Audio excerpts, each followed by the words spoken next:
Mendekatkan diri dengan masyarakat di bulan Ramadan, Polres Oku Selatan bersama pengurus Ranting Bayangkari Cabang Oku Selatan membagi takjil kepada masyarakat pengguna jalan.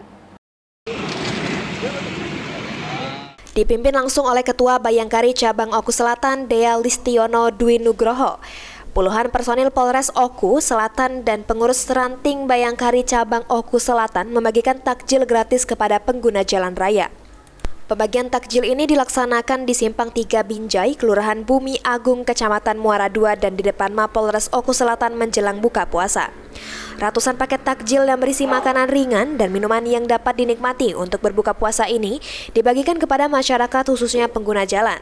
Kegiatan ini juga merupakan bentuk kepedulian Bayangkari dan Polri terhadap masyarakat di bulan suci Ramadan 1445 Hijriah.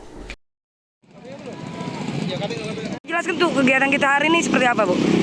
Kegiatan kita hari ini adalah bagi-bagi takjil gabungan antara dinas dan Bayangkari. Tujuannya untuk mempererat tali silaturahmi dan persaudaraan antara Polri, Bayangkari, dan masyarakat sekitar guna sebagai bentuk kepedulian kami terhadap masyarakat agar supaya masyarakat semakin bersahabat dengan Polri dan Bayangkari. Khususnya di bulan Ramadan, Bu ya? Khususnya di bulan Ramadan. Sri Fitriana, Pal TV.